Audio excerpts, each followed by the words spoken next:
V എസിനെ കണ്ടിട്ട് വരികയാണ് അല്ലേ? ഇവിടെ തന്നെയാണോ? ഇവിടെ പേയാടാണ് ഞങ്ങൾ. വി എസുമായിട്ട് വലിയ ആത്മബന്ധവും അടുപ്പവും? തീർച്ചയായും. ഞങ്ങളൊക്കെ പാർട്ടിയുടെ വളരെ ചെറുപ്പം മുതൽ അദ്ദേഹത്തെ കണ്ടു തന്നെ വളർന്നതും പഠിച്ചതും മനസ്സിലാക്കിയതുമല്ല. വളരെ ജനകീയനായിട്ടൊരു നേതാവാണ്. അദ്ദേഹത്തെ അംഗീകരിക്കാത്ത ഒരു വിരുദ്ധരായിട്ടുള്ള രാഷ്ട്രീയക്കാർ പോലും അദ്ദേഹത്തെ അംഗീകരിക്കുന്നുണ്ട്. വ്യക്തിപരമായ ഓർമ്മകളൊക്കെ ഉണ്ടാവും ഉറപ്പായുണ്ട്. ഞാനും ഒരു ആലപ്പുഴക്കാരനാണ്. അപ്പോൾ ആ ഒരു ബന്ധം ഉണ്ട്. അതാണ്. ഇന്നലെ പഠന ഗവേഷണ കേന്ദ്രത്തിൽ പോയിരുന്നോ കാണാൻ? പോയില്ല. ഫുൾ ടൈം ഇത് ടിവിയുടെ മുമ്പിലുണ്ടായിരുന്നു.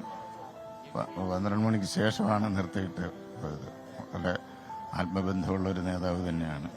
വി എസ് ഇല്ല, വി എസ് ഇനി ഓർമ്മകളിലാണ്, അല്ലെങ്കിൽ വി എസ് നമ്മളോടൊപ്പം ഇല്ല എന്ന് പറയുന്നത് ഉൾക്കൊള്ളാൻ അദ്ദേഹത്തിന് ഇത്രയും അസുഖമൊക്കെ ഉണ്ട്, ശയ്യാവലംബിയായിരുന്നു എന്നൊക്കെ പറയുമ്പോഴും അദ്ദേഹം നമ്മളുടെ കൂടെ ഇല്ല എന്നുള്ളതൊരു വല്ലാത്ത ഹൃദയഭേദകമാണല്ലേ? തീരാത്ത ദുഃഖമാണ് നമുക്ക് നേരിട്ടിരിക്കുന്നത്.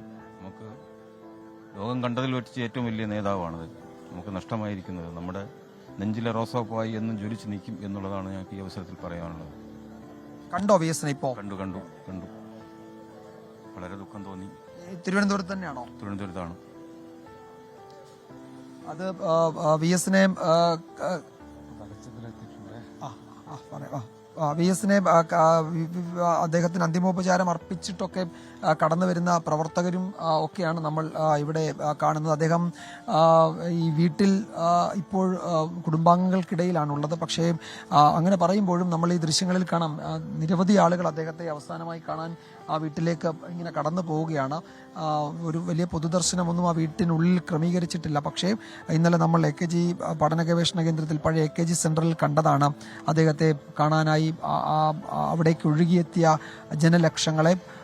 അപ്പോൾ അത് എത്രത്തോളമുണ്ട് എന്നത് നമ്മൾ കണ്ടതാണ്. അപ്പോൾ ഇന്ന് യഥാർത്ഥത്തിൽ എനിക്ക് തോന്നുന്നു തിരുവനന്തപുരത്തെ പൗരാവലി അദ്ദേഹത്തിന് അന്തിമോപചാരം അർപ്പിക്കാൻ, അദ്ദേഹത്തിന് വിട നൽകാൻ ഒരുങ്ങുകയാണ്. തിരുവനന്തപുരത്തെ പൗരാവലി അദ്ദേഹത്തിന് അന്തിമോപചാരം അർപ്പിക്കാൻ ഒരുങ്ങുകയാണ്.